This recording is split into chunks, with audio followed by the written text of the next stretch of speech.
Hello, hello everyone. Good afternoon, good morning, good evening, depending upon when you are watching this video. In the earlier session, we discussed about the rates of taxes which are applicable for the assessment year 2020-21 in accordance with the Finance Act 2019, particularly in relation to individuals, HUF, AOP, BOI and artificial juridical persons. And the rates of tax have been prescribed as follows. Where the income does not exceed 2,50,000, there is no income tax leviable, so the tax rate is nil.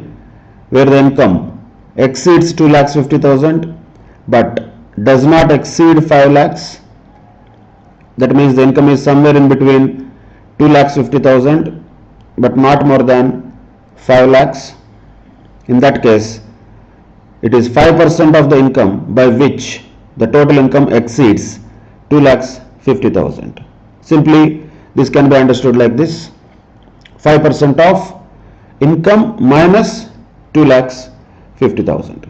5% of income minus 2,50,000 is the way to calculate if the income is falling between 2,50,000 and 5 lakhs. Of course, you need to be very clear with these words. Does not exceed 5 lakhs.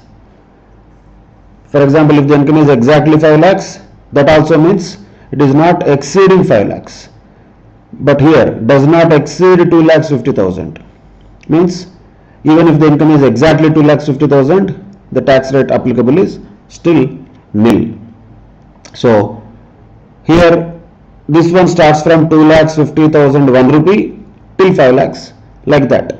The next slab starts from 5 lakhs 1 rupee till 10 lakhs, and the next one starts from 10 lakhs 1 rupee. So this 2,50,000, 5 lakhs and 10 lakhs, these limits are inclusive when we talk about the upper limit of them, which means up to 2,50,000 there is no tax, more than 2,50,000 but less than or equal to 5 lakhs, then the tax rate is 5% of income minus 2,50,000.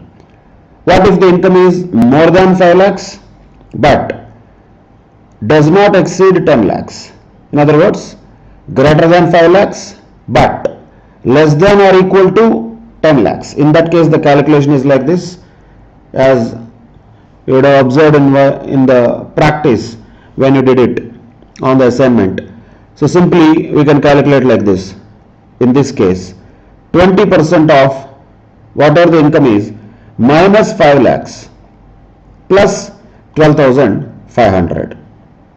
That will be the tax that is payable. This we can call base tax on the basis of the rates of tax prescribed in Finance Act. So income minus 5 lakhs into 20% plus 12,500 is the way to calculate if the income is somewhere in between 5 lakhs to 10 lakhs. And by the way, we have to be always clear, anybody's income, any SSC's income will be falling any one of these categories, but never possible to fall in all categories. Either it will be here, or it will be here, or it will be here, or it will be here. First, when we look at a number, we should identify where is it falling. Is it falling in this category? Is it falling in this category? Or is it falling in the category of between 5 lakhs to 10 lakhs? Or is it above 10 lakhs? Depending upon that, only such calculation has to be applied. All the remaining things will not be useful in that particular case. So if the amount of income earned by the SSC exceeds 10 lakhs, then the calculation is like this. It is 30% of income minus 10 lakhs plus 1,12,500. So whatever the income given in the question minus 10 lakhs rupees into 30%. So 30% of the amount by which the total income exceeds 10 lakhs, which is nothing but income minus 10 lakhs into 30% plus 1,12,500. So these are the ways of calculating the tax depending upon the income. So if the income is below 2,50,000 nil, if the income is between 2,50,000 and 5 lakhs, then the calculation is like this: income minus 2,50,000 into 5%. If the income is between 5 lakhs and 10 lakhs, then the calculation is like this: income minus 5 lakhs into 20% plus 12,500. If the income of the SSC is more than 10 lakhs, then always when it comes to individual HUF, AOP, BOI, etc., then income minus 10 lakhs into 30% plus 1,12,500. These are the rates of tax that we have understood and applied in certain cases earlier. And after the rates of tax are applied, we also discussed about a possibility of a rebate under section 87A, and which is applicable only for resident individuals, only for individuals who are resident in India. For them, section 87A rebate is available. Of course, another condition is that their total income should not exceed 5 lakhs rupees. So resident individuals whose income does not exceed 5 lakhs rupees are eligible for section 87A rebate, and the maximum rebate that they can claim is 12,500 rupees, or the amount of tax that they shall pay, whichever is less. Why whichever is less? Logic you have to understand carefully. The rebate under no circumstances can exceed the amount of tax itself that is payable by the SSC. So rebate cannot exceed base tax. Whatever the base tax we calculate using the rates, or 12,500, whichever is less, will be the rebate. And in case rebate is available, the net tax liability paid by the SSC will be always nil. Why? Because if, for example, the rate of tax applicable to the SSC in this case is 5%, if an SSC earns an income of say 4 lakhs rupees, so between 2,50,000 and 4 lakhs there is an income of around 1,50,000. So 2,50,000 to 4 lakhs, 1,50,000 into 5% comes to around 7,500. Since it is less than 12,500, entire such amount is allowed as rebate. Means what? Effectively, the understanding of this particular provision should be, if any SSC is eligible for 87A, and conditions are these two: income should not exceed 5 lakhs and they should be resident individuals. If these conditions are satisfied, if any SSC is eligible for section 87A, then automatically the tax payable is nil. That's all. So maximum amount of rebate because of this available will be only 12,500, that is section 87A, not applicable in all cases, only in case the income of the SSC does not exceed 5 lakhs, and that too when the SSC is a resident individual. So these are the crucial things that we applied and understood in the earlier session. This is rates of tax, this is rebate under section 87A. In addition to that, we have also observed about another point to be noted. Once all the tax calculations are done, once base rates of tax are applied, after which rebate, if applicable, is also given. Surcharge we did not discuss, but if at all surcharge is also calculated and applied, after, if at all marginal relief, that also we did not discuss.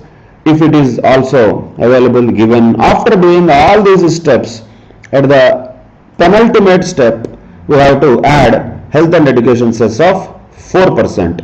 So that income tax as increased by surcharge or as reduced by rebate under section 87A should be increased by health and education cess on income tax at the rate of 4% of income tax plus surcharge if applicable. So this is 4% of what? 4% of already whatever the income tax that is calculated, we can call it base tax for our reference, plus surcharge if applicable. On that, over and above that, 4% is calculated as health and education cess. Point to be noted once again, this 4% is not calculated on the income, it is calculated on the income tax plus surcharge if any. That is 4% cess to be added as a penultimate step. Why penultimate step? Because the ultimate step is rounding off the tax liability to the nearest multiple of 10 applying 288B. And we also observed how to round up and how to round down to the nearest multiple of 10. If the last digit of the income is between 5 to 9, round up to the next 10 rupees. If the last digit is between 1 to 4, round down to the below 10 rupees. That is 288B, rounding off of tax liability to the nearest multiple of 10. Of course, 288A is also applicable, which is actually the first step that we do after the total income is given already in the question to us. In reality, this has to be assessed. This is what actually assessment means. This is what assessment means. But that assessment we are not going to do now. Already it will be given in the question. So where we start while calculating the rates of tax and while calculating the tax liability, which is our objective in this particular topic, where we start is rounding off the total income to the nearest multiple of 10 rupees. Rounding principles are still the same. And another point to be noted, rounding happens only twice. Once the total income is there, you round it to the nearest multiple of 10. After calculating the tax liability, after adding the education cess of 4%, again you round it to the nearest multiple of 10. In between, we don't have to round it a many number of times. So the rounding should not happen in between. If at all there are decimals which are coming, they can be left as they are. We don't need to round them particularly. Even if we round them also, that rounding has to apply for normal mathematical rounding. The law does not prescribe any rounding principles for intermittent calculations. However, practically it is not even required to round anything in between. Why? Because all these things can be done just in one step by continuing with the calculation on the calculator. So, though for understanding purposes we have all these steps, that does not mean all these steps have to be actually put on paper every time. Beginning, now we are doing that. Once you practice more and more, these all steps can be done just continuously on the calculator in one shot. So, by the end of this chapter, we should reach to that level.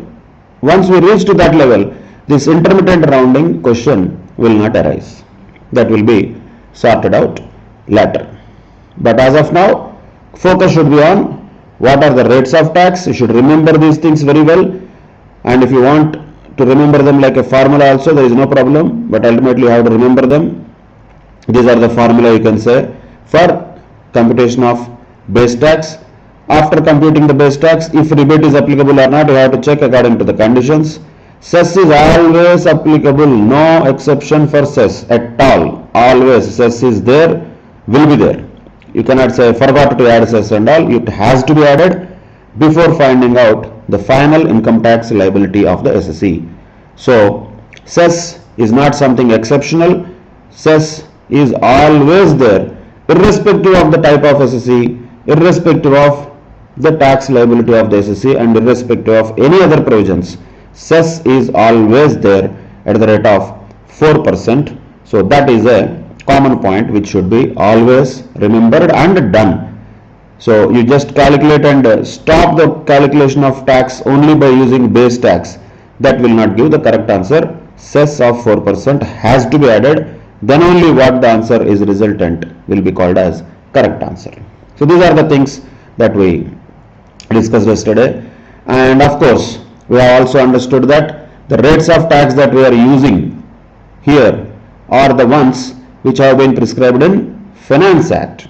However, there are some more tax rates which are also prescribed in the Income Tax Act itself, and we are not going to use them now. These things we are not going to use them now, but as a general knowledge, general purposes, you can remember them. Casual income is taxable at 30%, unexplained income is taxable at 60%, etc., etc. So these will be definitely discussed later when the respective topics come. These three are going to be in relation to income from other sources, and these three are going to be in relation to capital gains, and all these things will be discussed in the respective chapters.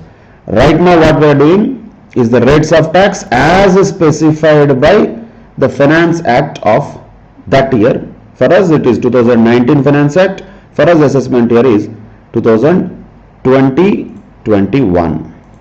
That has to be kept in mind. And of course these other provisions are generic ones. We just need to know them now. Application wise, these are the steps that we apply in this chapter, and these are the rates that we should know while applying those rates for computation of tax liability in this chapter, and those have been summarized here. That is rates 1. Then there is rebate in particular cases, there is cess in all cases. With this we have tried to do one example or a task yesterday, and this is the key that I already forwarded to you in the group. I hope most of you would have done these answers, most of you would have done this process correctly. I did not check one by one, but in general, if all of you got these correct answers, that is well and good, that is fantastic. There is a good thing about it. However, by chance, for whatever reasons, if anybody of you could not get the answers correctly, you check your answers and rectify the errors whatever you have committed, and also understand how the calculation has to happen on the calculator itself while calculating the base tax, how it has to happen. For that simplicity purposes, this is what we can refer to. So let us quickly go through one by one how the process should have been. So first let us take the first case, that is this. We are talking about 2,21,213 as the total income. First step, without fail we have to round it, because the last digit is 3, we round it down, so 213 becomes 210, and base tax is 0. There is nothing to calculate. Why? Because the income did not exceed 2,50,000 at all. When base tax is 0, all others also will be automatically 0, so there is nothing to calculate in that case. Then second case, the income here is 11,85,621. Again, to be rounded first, it should be rounded to 11,85,620. See the calculation. Calculation depends upon what? Where this income is falling. Falling means in which slab it is belonging to. Is it in the slab of less than 2,50,000? No. Is it in the slab of between 2,50,000 to 5 lakhs? No. Is it in the slab of 5 lakhs to 10 lakhs? No. It is in the slab of more than 10 lakhs. So when the income is more than 10 lakhs, simply the calculation is like this. Now, this is what we discussed about in this particular area. This is what is the formula we have to use. Income minus 10 lakhs into 30% plus 1,12,500. And if you observe, that is the formula which has been used here also. That is, whatever the income minus 10 lakhs into 30% plus 1,12,500. That is how the base tax is calculated, depending upon which slab the income is belonging to. And then the question automatically comes whether rebate is applicable. Answer is no, since the income has already exceeded 5 lakhs. Cess is always applicable. Cess calculation has to happen, whatever it is. This will be a 4% on the base tax. So that is health and education cess. After adding base tax and cess and rounding, finally the amount of tax payable after the rounding is 1,74,910. That is the final answer that we got. And these are all intermittent steps. So on the calculator, if anybody has issues, you can just follow this type of technique. Using M plus also it is easy. So practice like this more number of times so that you can do these things quickly. Second, next case, third case, 6,35,612 is the income. Then first, because it is 12, it is rounded to near the nearest multiple of 12, that is 10.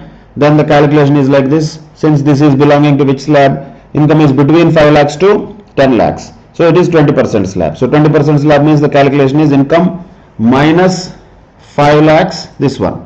Income minus 5 lakhs plus 12,500. And that's what is used here. We have the base tax. Add 4%. We have the final tax liability which is payable after rounding to nearest multiple of 10. Same with next case, 4,77,234, first rounded to 230. Because it is between 2,50,000 and 5 lakhs, it falls under this category, 5% of income minus 2,50,000. When it is 5% of income minus 2,50,000, that's what is the formula, income minus 2,50,000 into 5%. Yes, there is a base tax of 11,361.5 or 62, but here rebate is applicable. Rebate is applicable. Why? Because the income did not exceed 5 lakhs.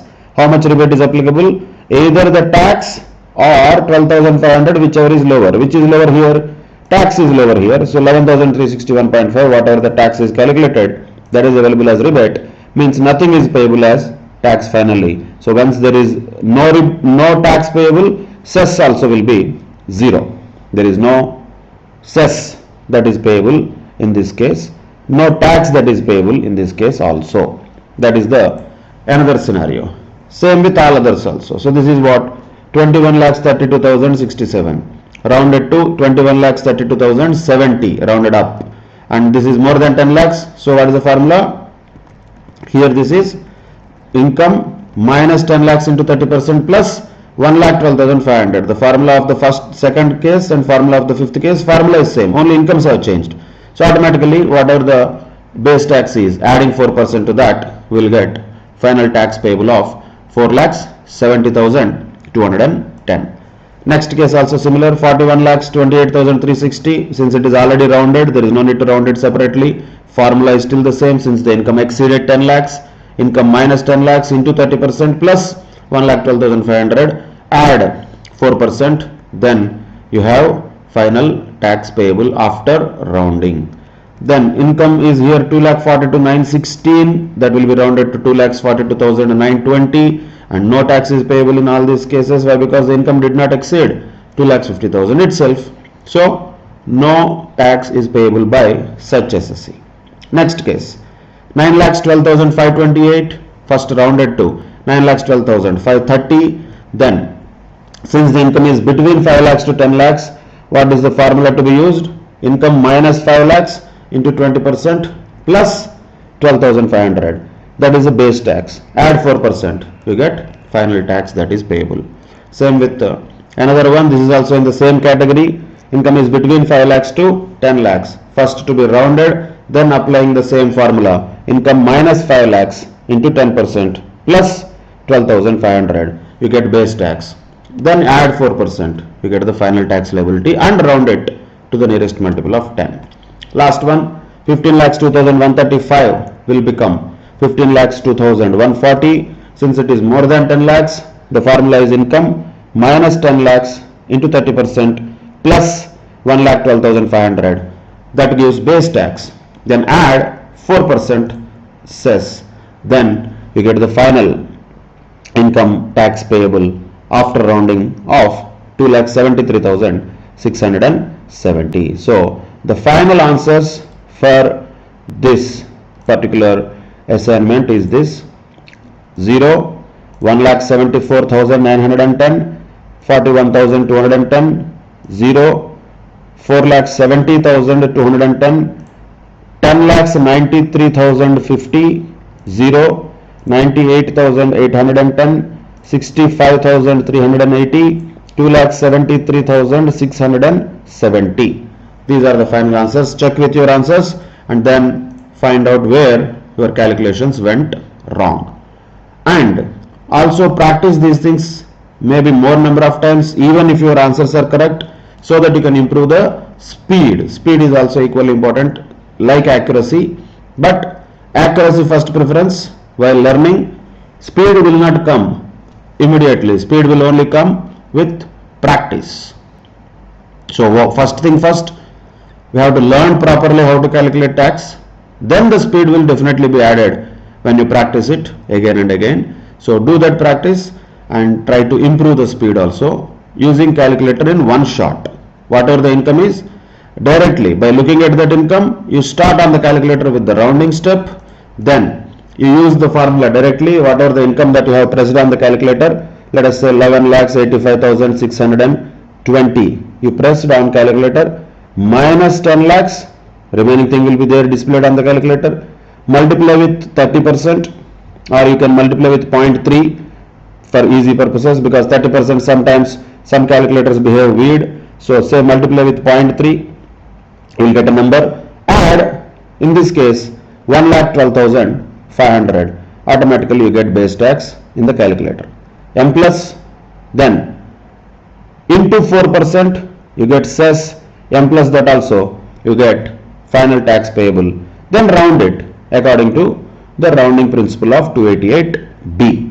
So rounding happens here 288A and also here 288B. 2 times the rounding required, if required only. If it is not required, not required. So that is how the process has to be followed, and all these things should happen one shot in the calculator. The intermittent steps need not be written on the paper. They can be all done in calculator itself using M plus and also using markup feature. Let us say you have base tax 1,68,186. Directly you can do this plus 4%. Directly you will get some amount. After that, to do the rounding, you will get this amount. So calculator usage should be happening in a effective and quick manner, and of course that is possible when we practice more. So the base tax calculation, at least using the slab rates, has to be done very quickly. Then the remaining steps will automatically follow. That's what we understood and did in the earlier session. Now today let us continue with some more things which we did not discuss yesterday. So once we look at the steps, total income will be given, actually rounding, yes, we have to do that. Base tax liability, now we know how to calculate base tax, and rebate also 87A, now we know how much is the rebate that will be possible. Either it will be the income tax, that is base tax, or 12,500, whichever is lower. That too then only if the income does not exceed 5 lakhs rupees. So that is section 87A, rebate. You have to remember that section. And what we did not discuss are these two. Marginal relief is a different concept, we will discuss in the upcoming sessions. But today let us understand surcharge. There is nothing to understand here particularly. We need to remember the surcharge percentages depending upon, once again, the income of the SSE. So how much surcharge is leviable on the income tax depending upon the income of the SSE, that has been mentioned in the act like this.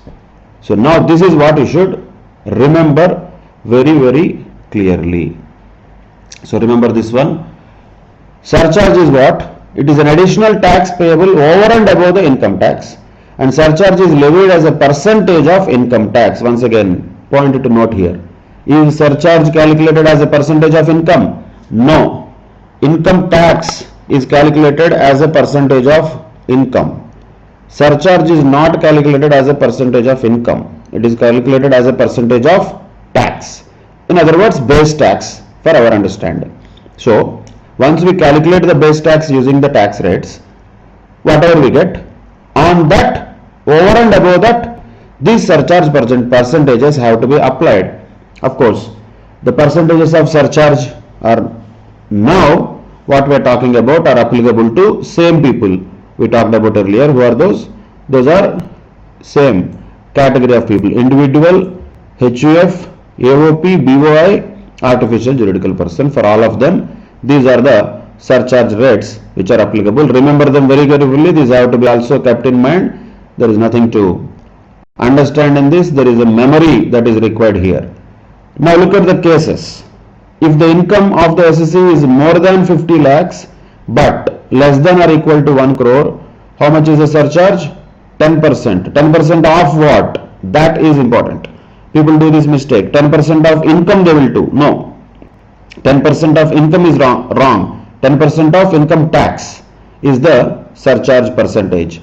Income, why is it given here? This is only for checking, condition checking. This is not useful for any calculation. So this logic you have to follow many times in future also. There are certain things which are given certain things are there for calculation purposes. For example, when we talk about these numbers, these 2,50,000, 5 lakhs, 10 lakhs, are they useful for calculations? Absolutely yes, because here we use 2,50,000, here we use 5 lakhs, here we use 10 lakhs. These are useful for calculations. They are not for only condition checking. They are not only for condition checking. They are also condition checking, plus they are useful for calculation also. If this 4%, for example, is it a condition checking? There is no condition at all, because in all conditions this 4% is automatically applicable. Then same way, rebate has been mentioned about 12,500, but is it unconditional? No, there are conditions. So we need to check the conditions, whether the SSC is resident individual or not, whether the SSC's income exceeded 5 lakhs or not. Then only rebate is applicable. So is this 5 lakhs something that is useful in the calculation of rebate? Answer is no, it is not. It is only useful for condition checking. So there are certain numbers which are given in the Act which are only useful for condition checking. There are certain numbers which are given in the Act which are useful for calculations. So these 2,50,000, 5 lakhs, 10 lakhs, these are all useful in calculations, not just for condition checking. But this 5 lakhs here is not useful in calculations. That is only useful for condition checking. So if the income of the SSC does not exceed 5 lakhs, then rebate under section 87A is available. Once we know that rebate under section 87A is available, we forget about what is the income of the SSC, we forget about what is the 5 lakhs and all that. So once the condition is checked, this 5 lakhs has no relevance. Once it is proven that 87A is applicable, done deal. Forget about 5 lakhs. There is no use of that at all. Then what will come into picture? We have to see how much is the income tax actually payable by that SSC, how much is the limit prescribed here, that is 12,500, whichever is lower. This is calculation. This part is calculation part. This part is condition checking part. That is the difference always we have to maintain. Every number given is not useful for calculation. That's it. Same here also. Here it is mentioned that those who are in the 5% tax slab, is this percentage useful for anything particularly? No. It is also a condition checking. So simply speaking, when we talk about certain numbers, they are only for checking the condition. When we talk about certain numbers, they are useful for calculations also. Now coming to surcharge, are these 50 lakhs, 1 crore, 1 crore, 2 crore, 2 crore, 5 crores, 5 crores, all these are all numbers, right? All these numbers, are they the numbers really useful in calculations? Answer is no, absolutely not. These are only and only for condition checking. If, condition itself starts with always if the income of the SSC is more than 50 lakhs but less than or equal to 1 crore, then that's all. Once the SSC falls in this category, we don't care about these numbers, forget about them. Then what? What we care about? Then what we care about is how much is the income tax basically payable by the SSC. Then what we do? Add 10% to that as surcharge. Once again, can an SSC fall in all these categories? Not possible. Any SSC, depending upon, one SSC will have one income only. Ultimately, the total income, taxable income will be one number only. There cannot be 10 different numbers for one SSC. For a particular year, one SSC will have one total taxable income. That will fall in any one of these categories. In only one of these categories only it can be. It cannot be in any multiple categories. Not possible. So what our job is to check, Baba, which category that SSC's income is falling. If the SSC's income is between 50 lakhs to 1 crore, then surcharge is 10% of income tax, not 10% of income. Once again, 10% of income tax. Same way, if the income of the SSC is between 1 crore to 2 crore, then surcharge is 15% of income tax, not income. All the surcharges are percentages on income tax. However, if the SSC is having an income between 2 crores to 5 crores, this is not a slab or something, this is only a condition. If SSC's income is more than 2 crores but not exceeding 5 crores, then the surcharge applicable is 25% of income tax. And if the SSC has a total income of 5 crores, then the surcharge applicable is 37% of the income tax. These are the different surcharges which are all applicable to different kinds of SSEs. Naturally, a question might come, sir, what if the SSE has an income of less than 50 lakhs? Means what? No surcharge. Naturally, no surcharge. That is why in all the cases that we have discussed yesterday, was there a surcharge? Whatever the task you have done, all the cases are what? The income of the SSE is less than 50 lakhs. If the income of the SSE is less than 50 lakhs, no surcharge. When the surcharge will start? When the income of the SSE exceeds 50 lakhs, then surcharge will start. Once again I am repeating, income of the SSE exceeding 50 lakhs but not exceeding 1 crore is only a condition. If that condition persists, then automatically surcharge is 10%. If the income of the SSE is more than 1 crore but less than 2 crores, then surcharge is 15% of income tax.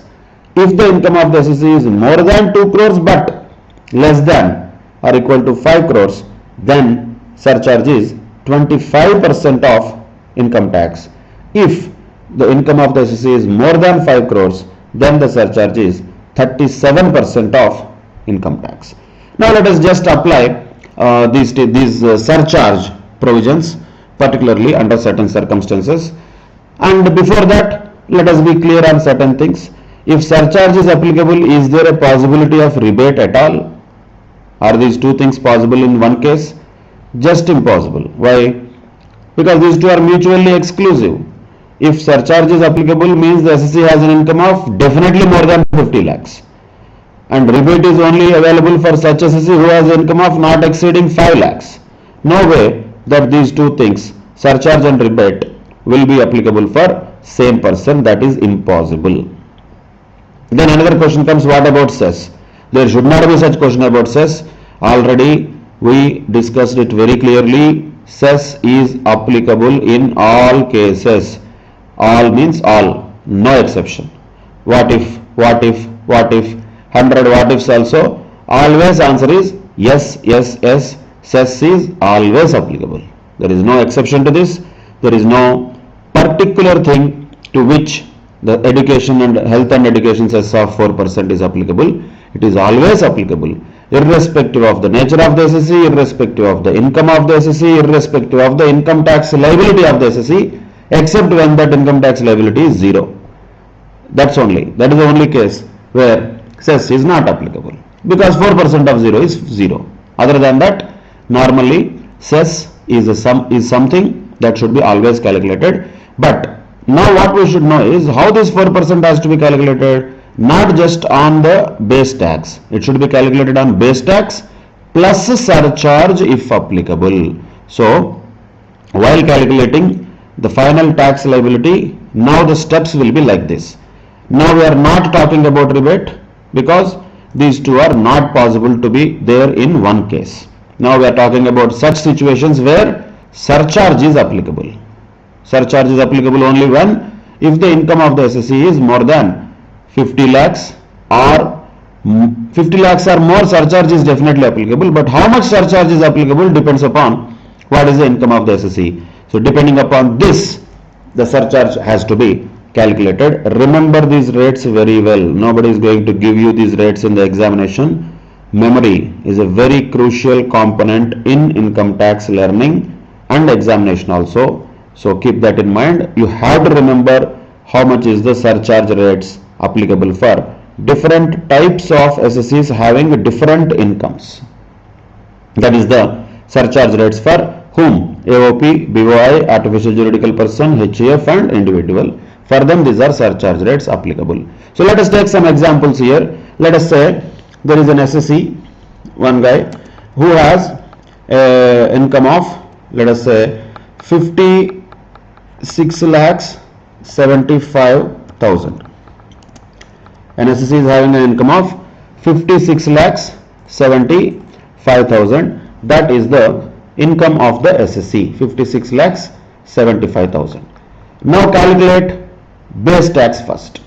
There is no need of rounding because it is already rounded. 56 lakhs 75,000 is the income of the SSE. Calculate base tax. How to calculate base tax? Same way you do that on calculators. Income minus 10 lakhs, income minus 10 lakhs, and whatever that is, income minus 10 lakhs into 30%, which is nothing but 0.3, that is also there. Then after this calculation you should add how much? In this case 1,12,500. So for a person who is having an income of 56,75,000, the base tax is going to be 15,50,000. So this is what is going to be the base tax. And how we calculate? Using the same procedure. This to be done very quickly. I'm just telling you slowly because you can understand it now, but while you do it, you have to do it quickly. Income minus 10 lakhs into 30% plus 1,12,500, automatically we should get base tax. But now, since the income of the assessee has exceeded 50 lakhs but did not exceed 1 crore, the surcharge rate applicable for such person is 10% of income tax. So do this, calculate 10% of income tax, what we already calculated. So on this 10% means 0.1, that is how much? 1,51,500. That is the amount of surcharge. So let us call this base tax, let us call this surcharge. Then adding these two is important here. Why? Because the cess that we calculate 4% has to be calculated on what? On income tax plus surcharge. So cess has to be calculated on this at the rate of 4%. Then final tax payable will be what? The base tax plus surcharge plus cess, since we already added this. So this one plus cess will be the final tax that is payable. That is how much? 17,33,160. That is what is the procedure for calculating final tax payable in case where the surcharge is applicable. And again, as I said, all these steps have to be done in calculator in one shot. How to do that? Start with 56,75,000 minus 10 lakhs into 30% or 0.3, just say 0.3, that is easier, plus 1,12,500, you get base tax. Then you can just add directly plus 10%, that gives you income tax plus surcharge. Then you add plus 4%, that will give you the final tax liability. Since all these are round numbers, rounding is not required. If this is not rounded, we have to round it first. If this is not rounded, we have to round it also at the end of the process. This is how income tax has to be calculated when there is a surcharge also applicable. Now let us take some more examples. Let us say some assessee is having an income of 88 lakhs 88,000. 88 lakhs 88,000 income he has. Let us just take as a example 88 lakhs 88,000. And what is the base tax here? Same. How much will be the base tax? Whatever the income minus 10 lakhs into 30% plus 1,12,500, that is going to be the base tax. Now how much is going to be the surcharge here? That is also same, whatever the base tax into 10%. Why 10%, sir? Because the income is not exceeding 1 crore. Even here also income is between 50 lakhs to 1 crore. While deciding this 10%, this number has to be observed only, but this number has no relevance in calculation. Once you decided how much is the surcharge percentage, use that percentage on what? Don't calculate 10% on this. You have to calculate 10% on this. That is base tax. Once again, very clear. Surcharge to be calculated as a percentage of income tax, but not on income. So 10% of base tax, that is surcharge. That's what we have. Add these two. Adding these two will get 27,26,790. Then just take 4% of this. Always the cess calculation is same. 4% of income tax plus surcharge. After adding the cess also, adding these two, will get 28 lakhs 35,862. Right? then what should we do? We should round it to how much? 60. We should round it to 60. Finally, after rounding, that is the tax that is payable after rounding of 288B. So here there is no need of rounding in the first case. Sorry. First case will be same, that is 17,33,160, since rounding is not required. Here 862 has to be rounded to 860. This is the final tax that is payable in case an SSE has an income of this much. These are all examples only. Let us take another example where the SSE has an income of, let us say, 2 crores 35 lakhs 64,788. Just as a number, 2 crores 35 lakhs 64,788, some random number. First point first, we have to round it. 788 should become how much? 790. Let us do that first. Rounding you have to do. 88 became 90. Then base tax has to be calculated the same way. Since all these incomes, wherever surcharge is applicable, they are all already in the highest slab. Automatically the calculation will be always the same. So there is no need to think which slab and all. Always it is the highest slab only. Why? Because highest slab itself starts when the income exceeds 10 lakhs. Surcharge starts when the income exceeds 50 lakhs.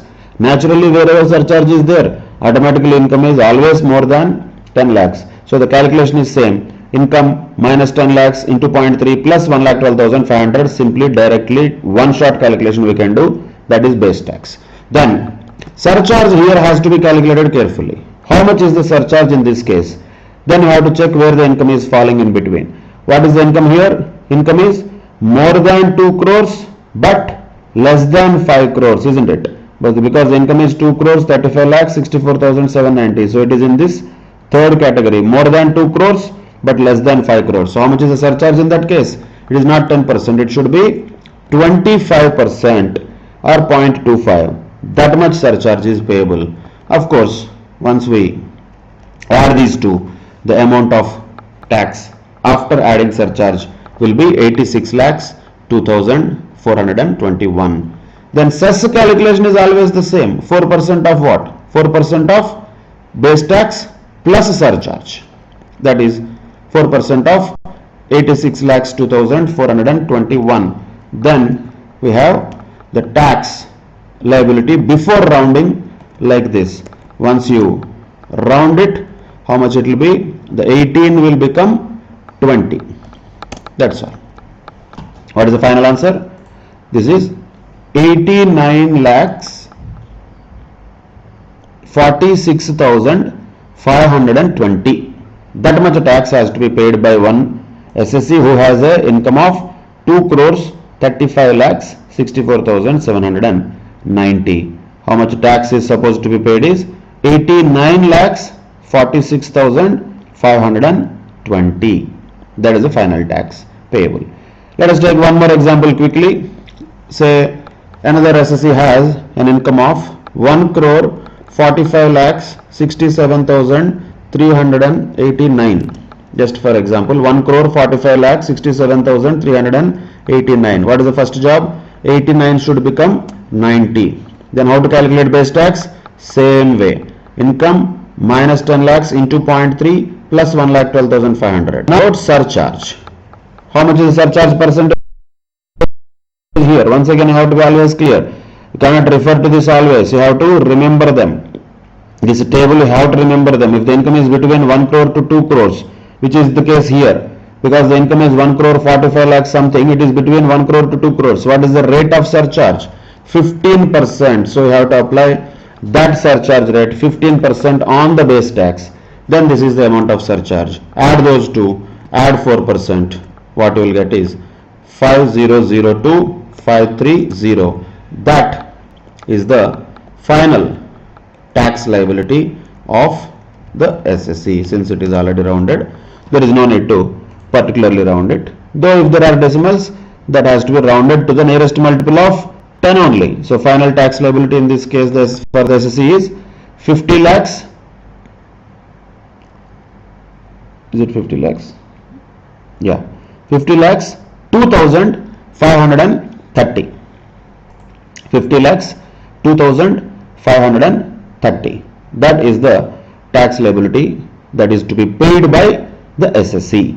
Now, base tax is income minus 10 lakhs into 30% plus 1,12,500.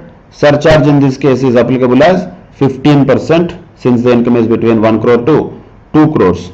Then adding these two will get this 48 lakhs 10,125. Adding the cess also of 4%, we get final tax liability of 50 lakhs 2,530. That is another example for understanding purposes. Imagine some SSE having an income of 7 crores 13 lakhs 23,568. Say 7 crores 13 lakhs 23,568. That is the income. So 68 should become what? First immediately 288A, 68 becomes 70. So 7 crores 13 lakhs 23,570. Just for example, some number. That is the income of the SSE, where the income of the SSE is more than 5 crores. More than 5 crores it is. So the surcharge applicable in this case is 37%. Be careful. Base tax calculation is always the same. There is no change in that. How the base tax is calculated? Income, whatever the income, minus 10 lakhs into 30% plus 1,12,500. That gives base tax. But surcharge has to be calculated carefully. How much is the surcharge here? 37%. Why? Since the income has exceeded 5 crores. Income exceeded 5 crores. Surcharge is 37% of what? Not income. 37% of income tax. Once you have surcharge, add these two things. That gives us 2 crores 90 lakhs 57,112 as the income tax including surcharge. Add 4%, you will get this amount of cess and tax that is payable. This has to be rounded. And how to round this once again? 97 it was. So it has to be rounded to nearest multiple, that is 400. So final tax liability is how much here? That can be told as, I think, 340, not 4, yeah. So this is the final tax liability. 3 crores 2 lakhs 19,340. No, 397 will become 397 should become 400. Yeah. So this is the final answer. 3 crores 2 lakhs 19,400. So 397 nearest multiple is 400. So that is the final tax liability after rounding it off according to 288B. But understand this very carefully. Depending upon the income, the surcharge percentages are changing according to this table. If the income, as in these first two cases, is between 50 lakhs to 1 crore, then the surcharge rate we applied was 10%. If the income was more than 1 crore but less than 2 crores, as in this case, the surcharge rate applicable was 15%. If the income is more than 2 crores but less than 5 crores, then the surcharge rate applicable is 25%.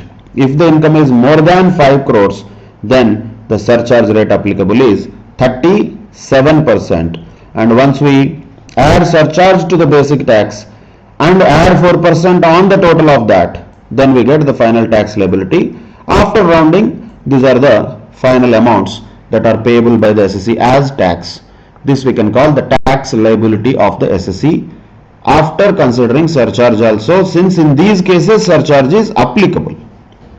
Surcharge is not something always applicable, only applicable for those SSEs having this range of incomes.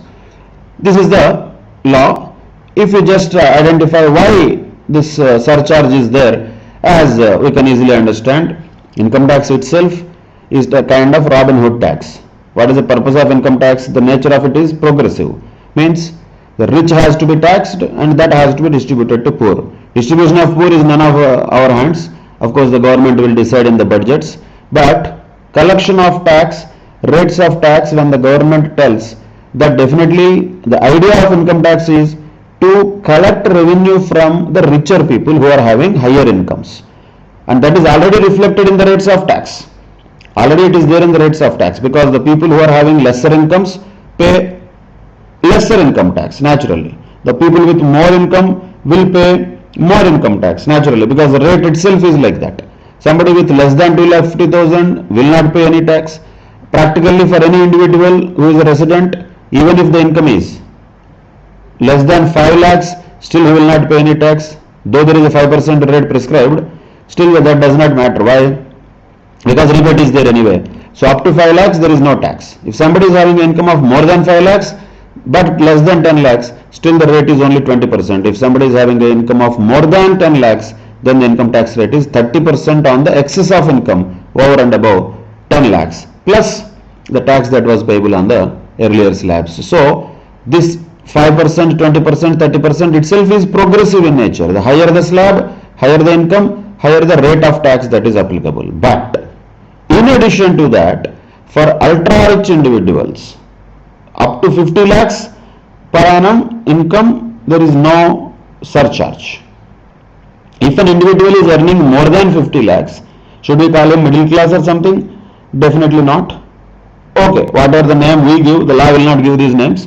Definitely they are in the upper middle class segment, or in general you can even put them in the rich segment. Definitely annually the income is more than 50 lakhs means monthly itself they are getting lakhs of rupees of income, which is a reasonably good amount of money. If that is the case, they might be considered as rich at least.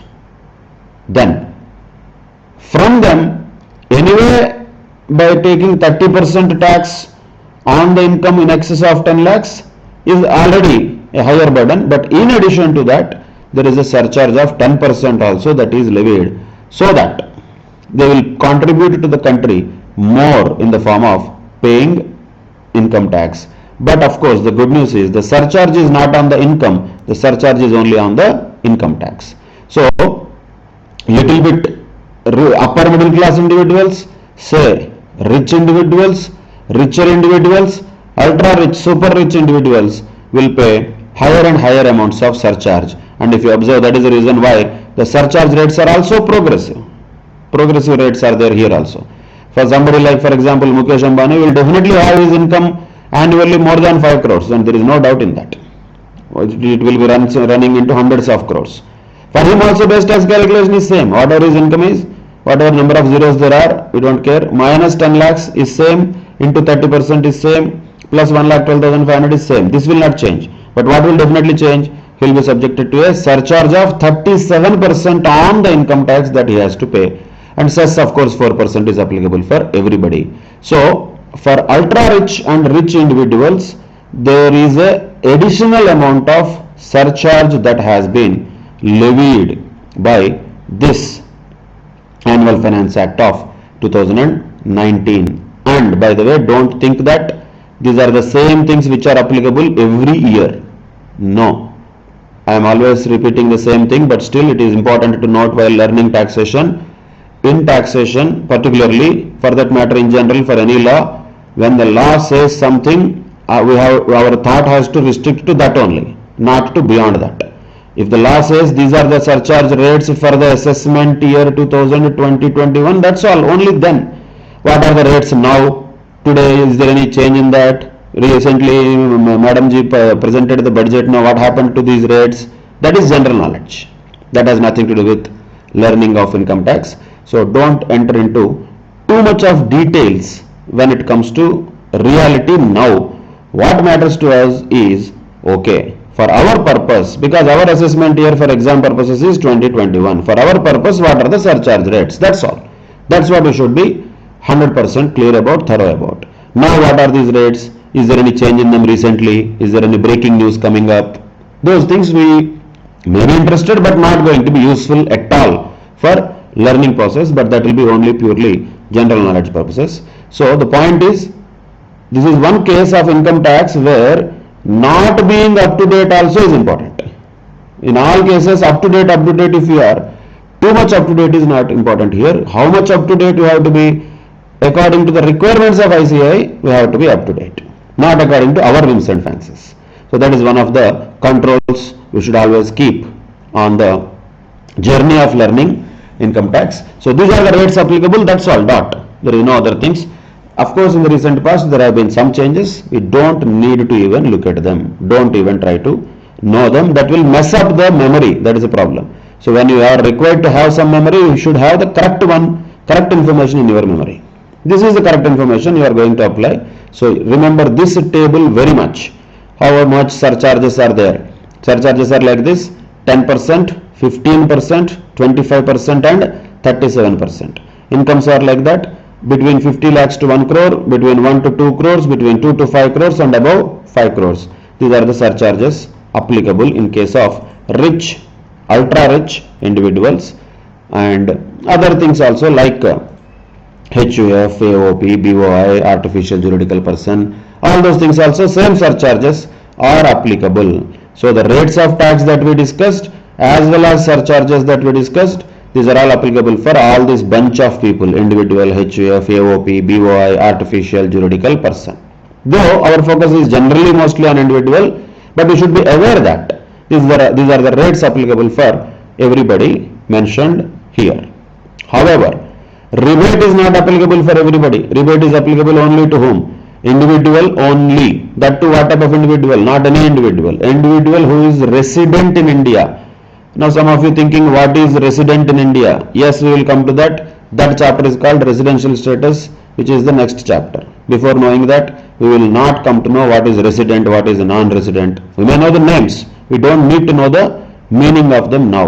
We will come to know them when we reach the chapter residential status. But point to note here, what is important for us here is to note that under section 87A, the rebate of maximum 12,500 is applicable only for a resident individual. So all the others, whoever it is, AOP, BOI, artificial juridical person, HUF, for all of them, this rebate is not at all applicable.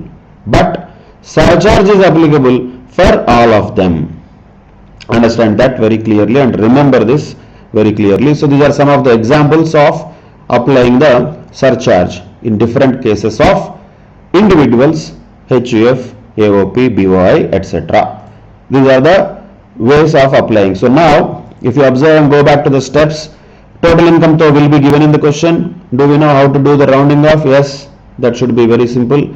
Do we know how to calculate base tax using the rates of tax? This should be very thorough. You should be very thorough with this, and you should never do any mistake here. If there is any mistake here, all other steps also will be wrong. So base tax liability is very important. Do we know how to calculate rebate? Yes, we should be ideally knowing how to calculate rebate. Now do we know how to calculate surcharge? Yes, that step also we have discussed. If applicable, surcharge has to be calculated. Do we know how to calculate marginal relief? As of now, no, we don't know that. We will come to that later. If available, how to calculate marginal relief. That is a separate discussion altogether. Let us not mix that with general computation of tax liability also.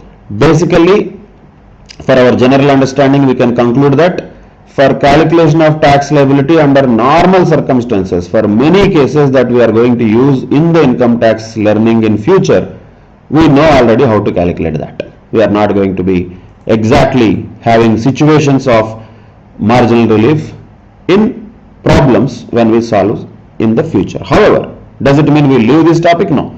That's a separate special topic. MCQ definitely can be expected from that. We will come to that in the next session. But right now, basic way of calculating tax, rebate, surcharge and cess, of course, in all cases we know that, and 288B, how to apply that, and rounding the tax liability at the end also we know that as of now. These are the points to be noted in relation to computation of tax liability of particularly individuals, because most of the cases in future when we do the heads of incomes and computation of total income later, and our syllabus for CA intermediate consists of computation of total income of majorly individuals only.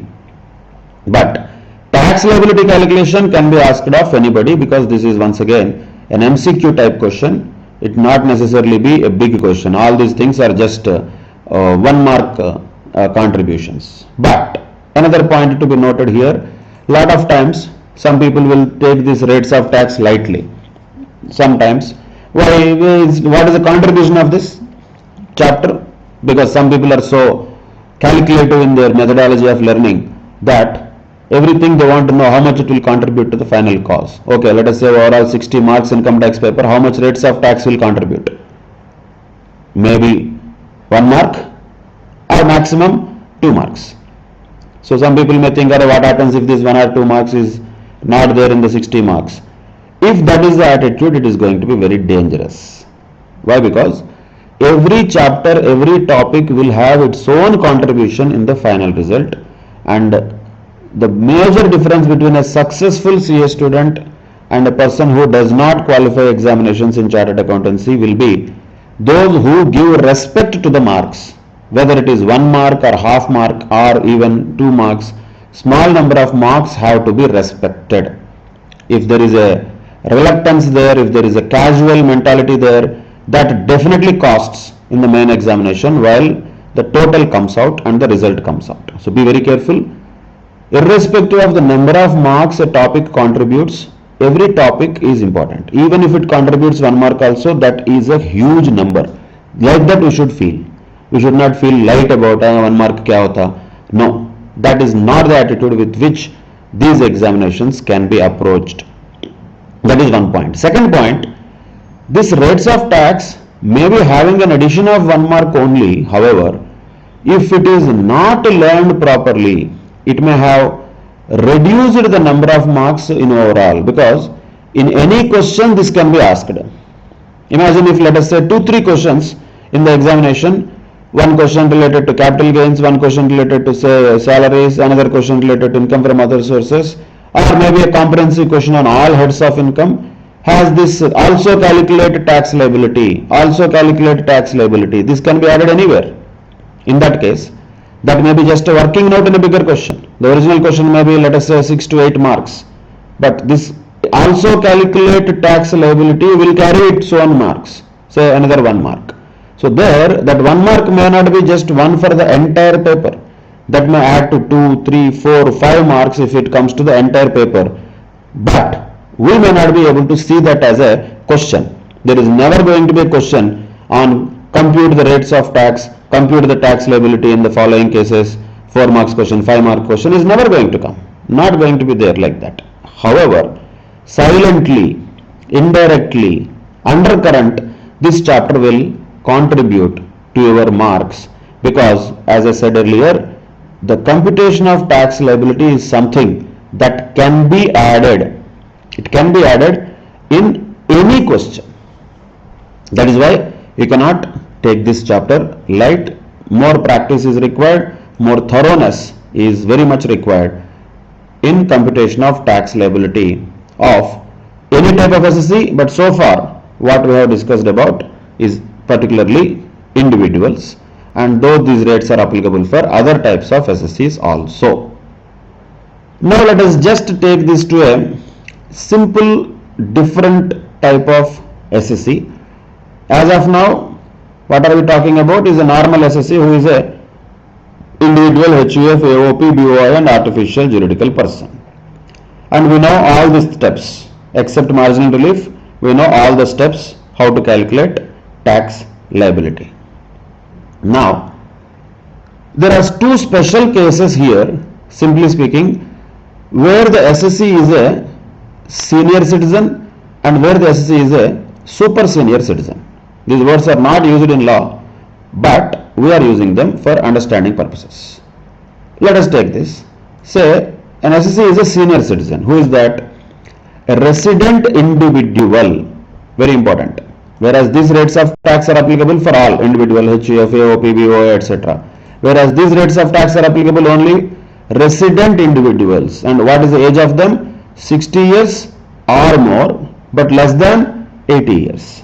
So they are 60 years or more, but not more than 80 years.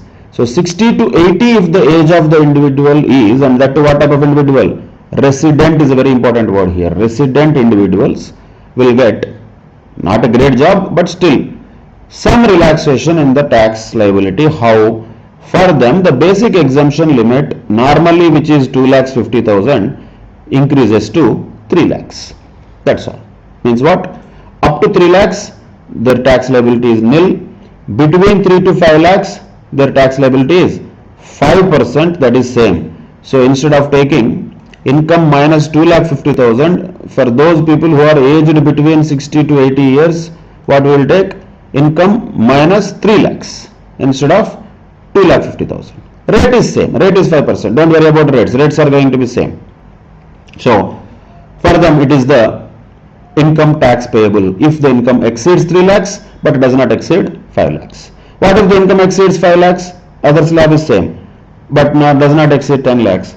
Same, 20% of income minus 5 lakhs. So far same. But observe this. Earlier we used to add how much here? 12,500. Now we are adding only 10,000. Understand the reason why. What is this 10,000? That is nothing but 5% of difference between 3 to 5 lakhs, because they already crossed this slab and came to this slab. What is the difference between 3 to 5 lakhs? Up to 3 lakhs nil. 3 to 5 lakhs difference is 2 lakhs. 2 lakhs on that 5% is how much? That is what this 10,000 is all about. That is a 10,000 which is nothing but 5% of 2 lakhs. During this slab, what is the calculation? No change. Income minus 5 lakhs into 20%. Same way, if the income exceeds 10 lakhs, then calculation is still the same, 30% of income minus 10 lakhs. But once again, instead of 1 lakh 12,500, how much it is here? 1 lakh 10,000. Why? Logic is still the same, because this is slab 0, this is slab 10,000, already what we calculated. This is slab, already they crossed it. This is slab, what is the slab here? Between 5 to 10 lakhs. Difference is 5 lakhs. 5 lakhs into 20%. 5 lakhs into 20%. 1 lakh. So here 1 lakh, here 10,000. That is 1 lakh 10,000.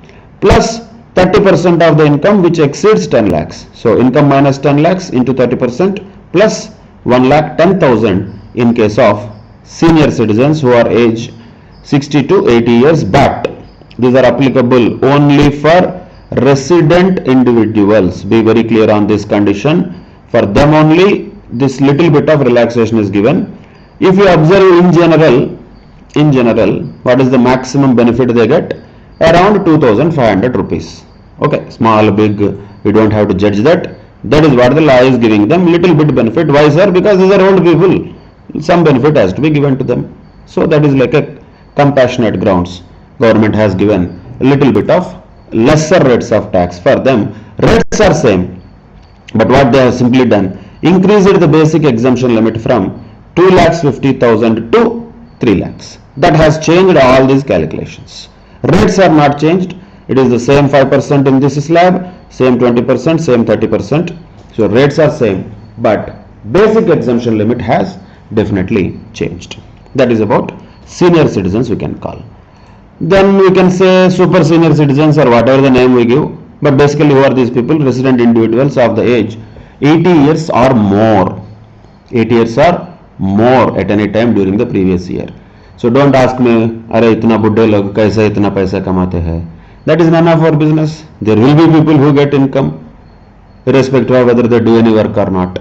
So these questions will not be valid. How can a minor get income? How can an old person get income? That is none of our business. If he gets an income, what is the provision? That is our business. If a resident individual with an age of 80 years or more has an income, then what are the rates applicable to him? Look at the basic exemption limit. The first slab of 5% is not at all there for them. Why is that? Because for them the basic exemption limit itself is 5 lakhs. So for a normal person, basic exemption limit is 2,50,000. For a senior citizen, basic exemption limit is 3 lakhs.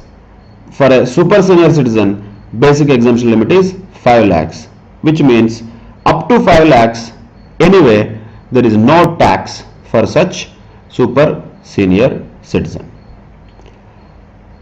But on the other side, let us take the practicality of this. Imagine somebody is a resident with the age of 80 years with an income of less than 5 lakhs, let us say, then anyway he will not pay any tax. Why? Because rebate is anyway applicable for normal persons also. So for those people with an income of 5 lakhs or less than 5 lakhs, these different rates of tax are not going to be really useful. Why? Because since we know there is a rebate anyway, those people with an income of up to 5 lakhs, of course, when they are resident, will not pay any tax up to an income of 5 lakhs. So even this is calculation required, 5% of income minus 2,50,000, 5% of income minus 3 lakhs. Effectively, if that person is a resident individual, zero tax they will pay because of the application of rebate. But understand this carefully. This is not only about them. What happens if the income of the person is above that 5 lakhs? For them, it will be more relevant. For them, what happens here? In this case, you will add 12,500 if the age of the person is below 60 years. But if the age of the person is above 60 but not more than 80, then you will not add 12,500, rather you will add only 10,000. So there is a benefit here. In this case, this slab, practically there is no benefit. If anybody is in this slab of income of less than 5 lakhs and is a resident, there is no benefit much, whether he is 80 years, 60 years or normal person, because anyway he is not going to pay any tax up to an income of 5 lakhs. But if a person is having an income of more than 5 lakhs, then definitely there is a benefit. If that person is a senior citizen, instead of adding 12,500 here, we will add only 10,000. Instead of adding 1,12,500 here, we will add only 1,10,000, which means there is a benefit of around 2,500 in the case of senior citizen, right? Then, what about super senior citizen? Up to 5 lakhs, nothing is payable as tax. But if the income of the person exceeds 5 lakhs but does not exceed 10 lakhs, then directly 20% of income minus 5 lakhs. There is no plus here. Why? Earlier there is no slab at all on which there is any calculation required. So straight away income minus 5 lakhs plus into 20%. That's all. So how much saving you can say? When compared with this, there is a saving of 12,500 for this person. When compared with this, there is a saving of how much for this person? Around 10,000 rupees is there for this person who is a super senior citizen. Same way, if the total income exceeds 10 lakhs, this is common, income minus 10 lakhs into 30% common. But instead of adding 1,12,500, here we will add only 1 lakh. Why 1 lakh? Only one slab is there before this. Prior to that was nil slab. Why 1 lakh? Difference between 5 lakhs to 10 lakhs is 5 lakhs. 5 lakhs into 20% is 1 lakh. That is 1 lakh to be added here. So once again, how much saving is there for a super senior citizen compared to a normal person? That is 1,12,500 here. Here only 1 lakh, means there is a difference of same 12,500 saving. Compared to a senior citizen, there is a difference of 10,000 rupees. Here you have to add 1 lakh. Here you have to add 1 lakh 10,000. So point here to note is, for a normal person we know already how to calculate the tax. If nothing is given in the question, age of the person is not given in the question, don't assume he is old, 99 years and all that. That is a ridiculous assumption. Normally, if nothing is given, these are the rates that we should apply. Basic exemption limit is only 2,50,000. If information is given in the question that a person is aged say 62 and is a resident, then only we have to apply these things. So instead of adding 12,500, we will add 10,000 here. Instead of adding 1,12,500, we will add 1,10,000 here for senior citizen. Same way for super senior citizen, only one place directly where you have to add is when the income exceeds 10 lakhs. 30% of income minus 10 lakhs plus 1 lakh directly we will add. So this super senior citizen saves a overall amount of around 12,500 when compared to a normal person. But when it is possible, only when that person is a resident individual. These are the further calculations that are required in case of different types of SSCs depending upon their age. So far we have talked about mostly the individuals, residents, and if they are non-resident, then these special rates are not applicable. So these two things are not at all applicable. These two are applicable only for residents. For non-residents, always the original table only holds good. So if it is a non-resident, point to note here is we should not consider the age at all. When there is a non-resident individual, we don't care about the age. Age matters when that person is a resident individual, that too. If that person is aged between 60 to 80, then these are the calculations required to be done. If that person is aged more than 80 years, then these are the calculations which are required to be done. Right? With this, we can conclude the individuals portion for calculation of rate, application of rates of tax and calculation of tax liability. Major point in this chapter, major important topic is individuals only, because there are slab rates. In fact, the other rates of tax which we will see later are going to be more or less straightforward, since there are no slab rates later, there will be flat rates. It is much easier. But calculation of income tax liability, majorly we have to develop the capacity of doing that, particularly in relation to individuals, which we have already done. So for individuals, we should know how to calculate base tax depending upon the rates of tax applicable. For this purpose, we have to also keep in mind whether that person is a resident or non-resident. If that person is non-resident, there are only one rates of tax which are applicable, that is this. If that person is a resident, then we have to also check the age of that person. Then there are two more types of calculations which are applicable for such people depending upon the age. That is the base tax calculation. Once base tax calculation is done, rebate will be available, that too only for residents. Surcharge will be applicable in these circumstances which we have discussed already. And once you have added that surcharge also if applicable, and you have deducted rebate also if available, then you will have the tax liability before cess. Add 4% cess, you will get the final tax liability after rounding it to the nearest multiple of 10 under 288B. So these steps have to be always in the mind, should not be necessarily done on paper all the times. Every time we should not do that. We should be able to do these things in one shot on the calculator. But in the brain, the steps should run. In the brain, the same process should continue. So these are the various points in relation to computation of tax liability of different individuals, different types of assessees, including individuals, and other than individuals, for others like AOP, BOI, artificial juridical person and HUF, there is only one table that is applicable, which we already have discussed. With this, we can conclude this portion of the rates of tax, and we'll continue with this another type of calculations which are required for partnership firms, companies, cooperative societies, how the rates of tax are applicable to them, that we will see. And not only that, another important discussion in addition to that will be computation of marginal relief, that we will see as a separate topic.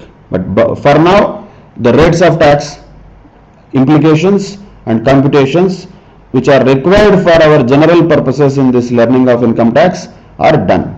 So these are the core things that we are supposed to learn in this topic, and very quickly and very thoroughly we should all revise these things and practice these things many number of times, and we will come with some more rates of tax to different assessees and also the concept of margin relief in the upcoming classes. Right now, these rates of tax and other provisions in relation to surcharge, cess, rebate, etc., these are the core provisions we can say in this chapter which are completed. Right?